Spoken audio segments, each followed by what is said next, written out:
Welcome on in, guys. Tobin here with you, and thanks for checking out the channel. Hope everybody's doing fantastic out there. Turning the page, trying to get ready for this week 4 of the NFL season. Your Miami Dolphins, a Monday Night Football showdown with the Tennessee Titans. And it's odd, Leroy always gets on me because I love to play that's a win, that's a loss before the season. And before the season, I was thinking of this game as almost like an exercising of demons, because it almost feels, what happened in this game last year almost feels like a crime. It feels like the scene of the crime. It is really where all things went awry for the Miami Dolphins.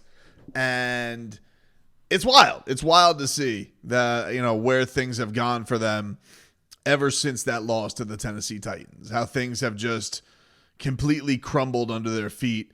And where things stand now, and dealing with the quarterback issue and dealing with the offensive issues just in general, questioning of leadership. Because, look, man, I get everybody. There's a pocket of people right now, and I'm not saying anybody's wrong. I just don't, because I think very clearly, if you guys saw my recap, was not happy with the performance in Seattle. And I think that the coach definitely deserves a lot of the blame. And I say that as somebody who I feel like has been a Mike McDaniel backer. I like the guy. I liked that the Miami Dolphins have a little bit of something different. It's an interesting quirk. It was fun and entertaining. I thought Chris Perkins, I didn't read his entire column, but I saw like some of the snippets where he was like, the Dolphins had an effect of, you didn't know if they were good, but you knew that they were entertaining. And now they don't even have that. And I thought it was a fair thing to point out, because I know that Perk has been somewhat of a skeptic on this build and this regime, which rightfully so. No knock on it. But I thought it was a fair point that the Dolphins didn't have necessarily built-in contention. But I think we could all acknowledge, as people who have been watching Tannehill and Fitzpatrick and Jay Cutler and Chad Henne and just Jay Feeler and AJ Feely and all of this stuff, that this has been, for all intents and purposes, since Dan the Man is retired, has been boring. Outside of like Jay Ajayi and Run Ricky Run, most of the time they've gotten a receiver you're excited about. That receiver has come here and greatly underperformed, whether it be Brandon Marshall or whether it be Mike Wallace, and all of these things ending weirdly. So I think that this regime and build, with having that entertainment factor, it was a good quality, because I like enjoying my Sundays. I like enjoying big points, fast players, and all that stuff. And with that now gone, it was almost like last year, right? With the Dolphins' resounding quality, going back to this Titans game, last year, the big quality of the Miami Dolphins was, hey, yeah, they don't have a quote-unquote signature win, but they haven't got. Football hasn't happened to them. They take care of their business against the teams that they should, which is a good quality, but it's kind of a weak-ass quality. Like, it's not like the most prevalent thing that you want to hold on to right now, And, this is one of those things where you want to be sure, okay, for everybody who was a skeptic on this build, you're probably feeling yourself right now. And I get that. You probably even was worried about all the old guys, was worried about the offensive line, was worried about Tua's durability, was worried about all this stuff, because a lot of the times this is the truth as a fan, okay? And you may not think this is, but this is really the case. As somebody who gets a lot more fan feedback than any of you guys, because that's what this entails, is fan feedback. I hear from you guys. I hear your voices. I hear your comment. I read your comments. That's the whole point of this thing. And I'm very thankful for all that feedback. But this is the truth of it. It is much easier to be pessimistic about your team and not believing in things than it is to be optimistic. And it's also easy, and it's easier by twofold. One, most of the time, your pessimism is going to be right, because there's only one champion. Most of the time, your pessimism is going to be right, because most teams don't have stellar success. You could look to the Florida Panthers, and one of the things that was so beautiful about them was that there were a lot of guys who had been through some lean years. Now, they did have to trade some fan favorites like a Jonathan Huberdeau and make a big swing of getting a Matthew Tkachuk. But I think of a guy who's near and dear to my heart like a Sergei Bobrovsky, who went through the ups and downs of everything. People wanting him out, coaches wanting him out. There was a lot of that, Flores to a frostiness happened with Joel Quenneville and Sergei Bobrovsky. And I was there talking to Bob about a lot of it along the way. And when he finally won, my God, was it sweet. But it is much easier to be the pessimist than it is to be optimistic and open-minded that this thing is going to work. That being said, the pessimists right now get to have their moment because right now the Dolphins are in a dire situation. And it was going to be curious what was going to be the way Mike McDaniel handles really the first time of people questioning him. And it was interesting today because I was listening to his press conference, which I was curious to see how his reaction was going to be through all this fallout, because this is the first time that he's been under 500. And this is something that he mentioned today in his press conference of something that he wasn't asked about that in his press conference. He was being asked about red zone issues, and he, unsolicited, in one of his patented 3-minute answers, brought up that this is the first time that they've been under 500, and it's already been too long, which I was like, all right. Now, this was also in a presser. This was towards the end. In the middle of it, he was asked by ESPN's Marcel Louis-Jacques about play calling.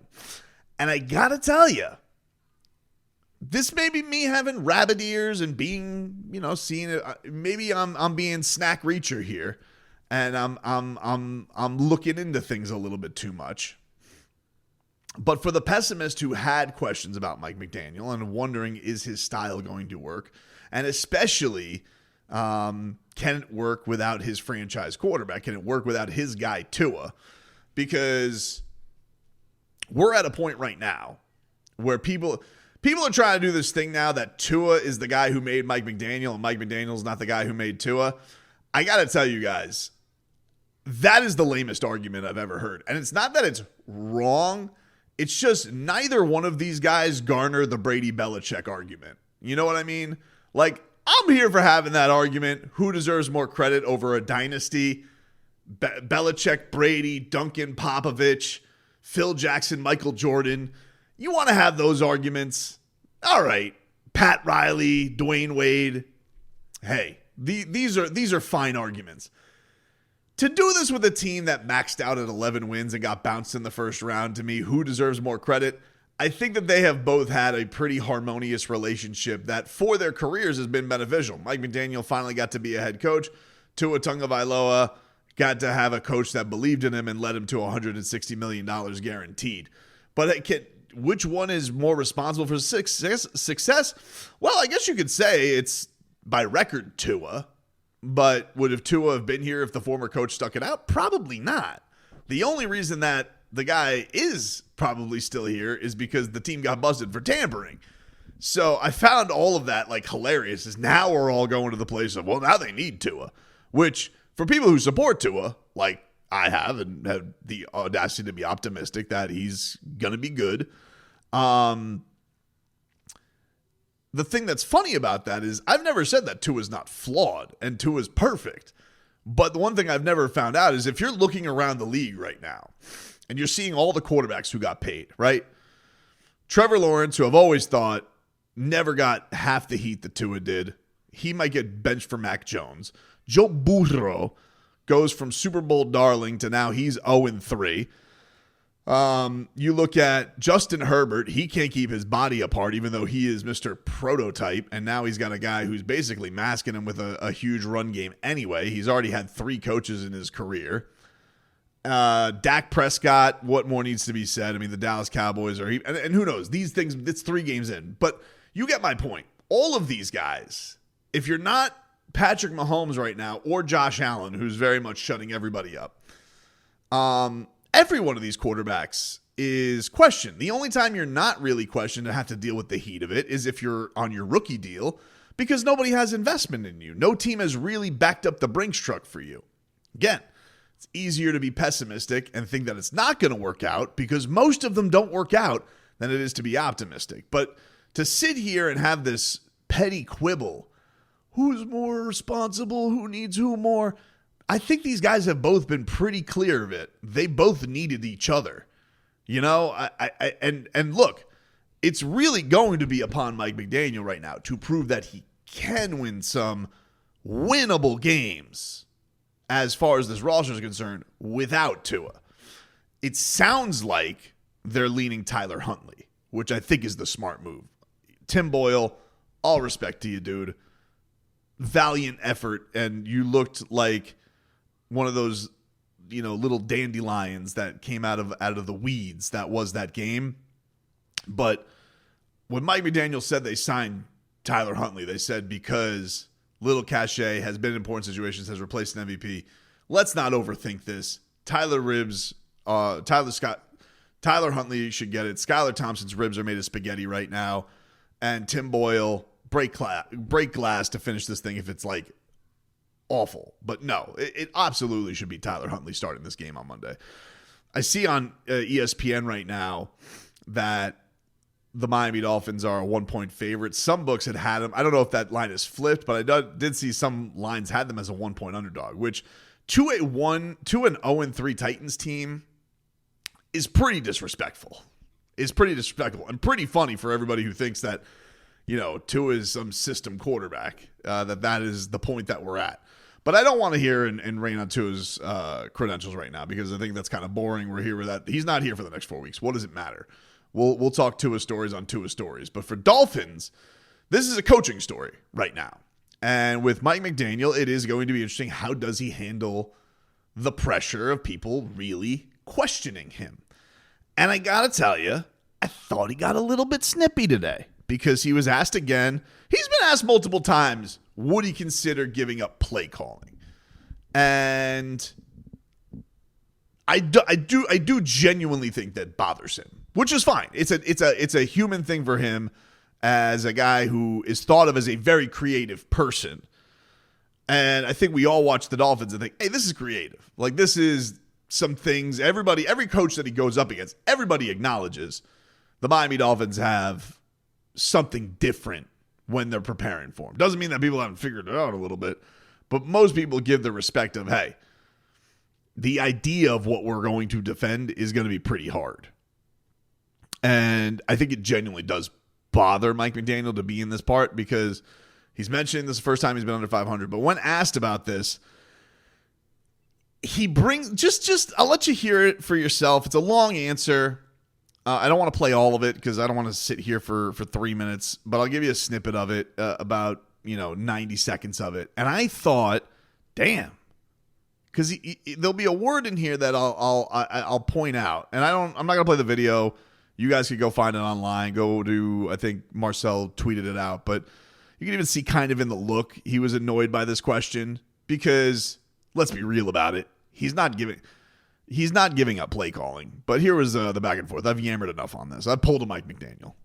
When you reflect on the games like that, or let's just say this Sunday's game specifically, have you ever felt like, I guess, delegating offensive play calling roles, or do you feel like that is still something that you're comfortable doing moving forward?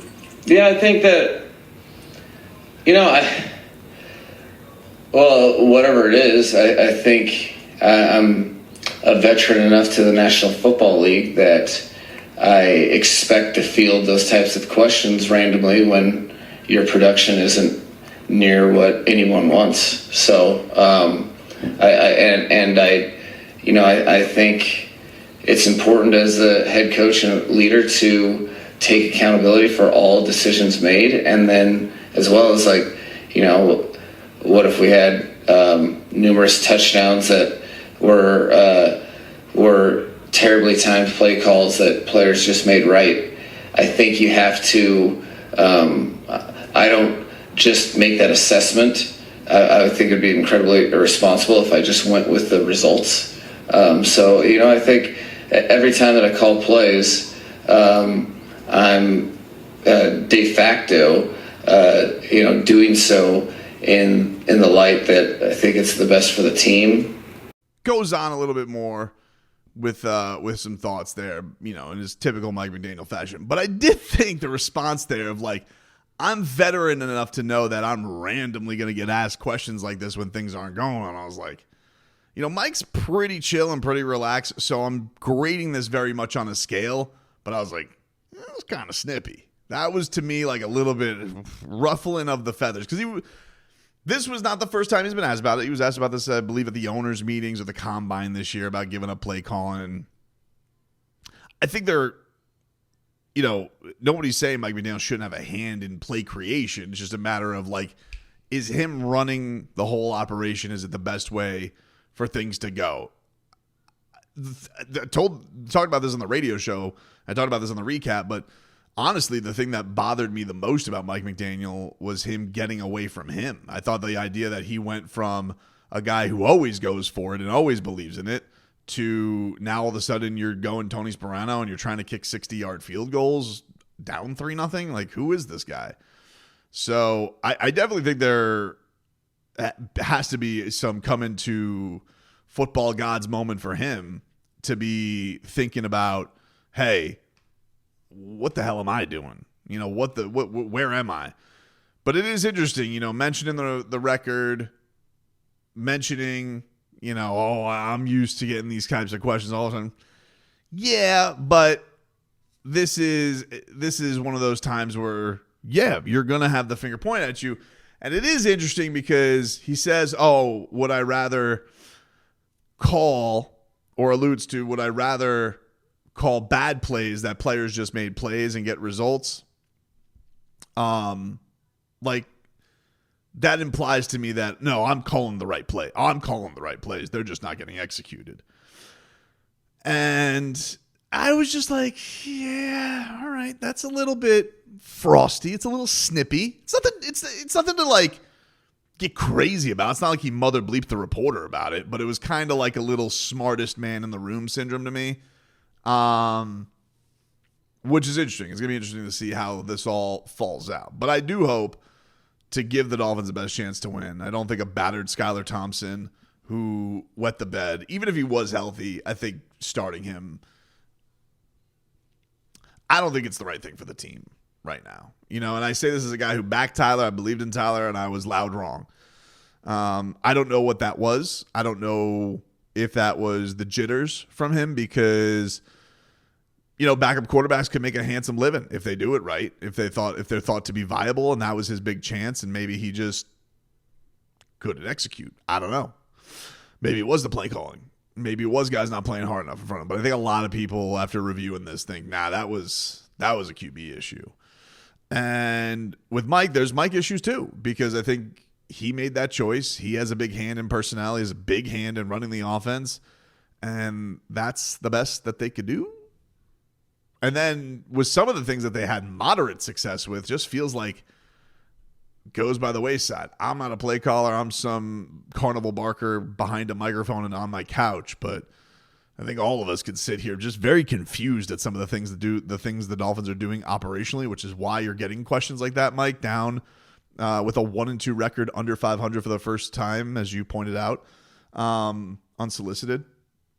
And yeah, that's why you're going to get random questions like that. Now, do I think Mike McDaniel should give a play call in the middle of the season? No. Trust me when I tell you that's a bullet the Dolphins are going to shoot if this season does go awry. The next thing will be he's either going to fire offensive staff and bring in a play caller and bring in somebody else, or he will just hand over play calling.